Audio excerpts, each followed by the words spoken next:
Government है पाकिस्तान जी हमें इजाजत दें, कसम खुदा की हाँ हाँ अपने सीने में गोली खाएंगे। यकीन माने मुझे अभी कोई राइफल दे, मैं अभी जाके मैं अमेरिका इसराइल को यकीन में अभी ठोक दूं। यकीन माने ये मजाल में मेरा पैर नहीं उठेगा, मेरा हाथ नहीं रुकेगा, यकीन माने। तो ये अटैक नहीं कर सकते ठीक है क्योंकि उनके पास वो जिगरा ही नहीं है।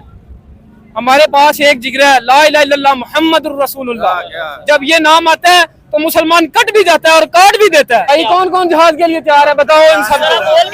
मन सब्बा नबिय्यन मन सब्बा नबिय्यन फक़ुलहु। इंडिया की हमारी जंग लगी, ठीक है, पाकिस्तान ने उसको ऐसा जवाब दिया ना, यकीन माने पूरी दुनिया को पता चल चुका है। अच्छा ठीक है, अमेरिका आ गया फिर जंग अमेरिका आ गया बीच में, देखे ना अमेरिका बाद ये हमारा पाकिस्तान मान गया अमेरिका की सुन के ना, क्यों मान गया। अगर हम जीत रहे थे ना। जीत गए थे तो क्यों माने? देखें बात होती है कि कोई ऐसे मामला होंगे, हम उस पर बात नहीं करते। I want to give clearly message to all the Muslim countries. Muslim countries के जो भी हुआ, जो भी हो रहा है वो भी बुरा है, लेकिन इसके अलावा कोई चारा है ही नहीं। और अगर खमेनी को जाना होगा तो खमेनी का बेटा भी जाएगा। दो हफ्ता बोल के किसी भी दिन कर देगा कुछ वो। अगर ट्रंप डिसीजन लेता है तो किसी भी वक्त हो सकता है। अगर ईरान के पास न्यूक्लियर वेपन आता है तो सिर्फ इजराइल के लिए खतरा नहीं है, वो अमेरिका के लिए खतरा है, वो पूरी दुनिया के लिए खतरा है। अब इनकी कोई नहीं सुन रहा आज की तारीख में। जो इनको करना है करना है। अगर न्यूक्लियर मटीरियल या रेडियो एक्टिव मटीरियल फैलता है तो फैले, और पाकिस्तान के लिए खतरा, इसको इंडिया के लिए खतरनाक होना है। पाकिस्तान ये कह सकता है कि यार अगर तुम लोग बीच में नहीं पड़े तो लिए हुए पैसे हम वापस नहीं करेंगे, हमने जो तुमसे कर लिया। हाँ, हो सकता है चाइना डर जाए। ये अपने आप में एक मिसगाइडेड मिसाइल है और इसको खुला छोड़ रखा। मैं पाकिस्तानियों कह रहा हूं, मेरी रिक्वेस्ट है, मैं मजाक नहीं कर रहा, प्लीज अगर आप मेरा वीडियो देख पा रहे हैं, आप इस आदमी को कमरे के अंदर बंद करो। He is very lethal for you.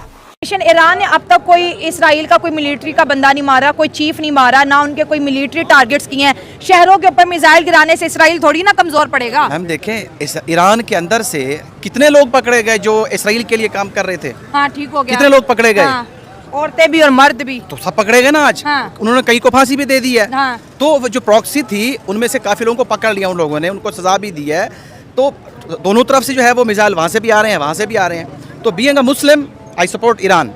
मैं ईरान के साथ हूँ। हाँ। Iran is a Muslim country and my brother country. देखिए पाकिस्तान मुझे इस इससे वक्त कोई गर्ज नहीं है आप कि मेरे मुल्क की लीडरशिप कहाँ खड़ी है। मैं बहैसियत मुसलमान ईरान के साथ हूँ। देखिए हमारा मुल्क इस वक्त ईरान को सपोर्ट कर रहा है, पॉलिटिकल सपोर्ट कर रहा है, लेकिन मिलिट्री वाइज हम सपोर्ट नहीं कर रहे। और इस वक्त हाँ, मैंने अभी ट्रंप का एक बयान देखा है जिसमें उसने पाकिस्तान से जो है वो अड्डों की डिमांड की है।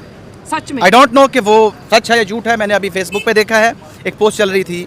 और एक लीडरशिप जो है, लीडरशिप तो शहबाज शरीफ साहब है। शहबाज शरीफ साहब तो इधर ही बैठे हैं। देखिए, पहली बात तो ये है कि जो बॉर्डर के ऊपर एलओसी के ऊपर होता है वो कोई एयरफोर्स तो नहीं करती रही। वो कौन करता रहा? कि नेवी करती रही है। लाहौर में जब हमले होते थे तो जो इंडिया के ड्रोन कौन गिराते थे? नेवी गिराती थी कि एयरफोर्स गिराती थी? वो जमीन से आर्मी गिराती थी। ठीक है, एक बात। दूसरी बात ये है, एक लफ्ज होता है उसे कहते हैं इंट्राऑपरेबिलिटी। तमाम फोर्सेस आपस में मिलकर सिंक्रोनाइज तरीके से। आपने देखा था जब ब्रीफिंग होती थी तीनों फौजें बैठती थी। क्यों भाई? इंडिया की तरफ से भी 3 लोग बैठते थे, पाकिस्तान की तरफ से भी बैठते थे। क्यों? इंट्राऑपरेबिलिटी। जो बड़ी फोर्स होती है वो डोमिनेट करती है। आर्मी बड़ी फोर्स है पाकिस्तान में, 6 लाख की है।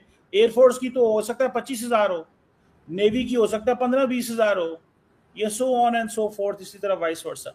इंडिया की भी एयरफोर्स छोटी है। तो आप देखिए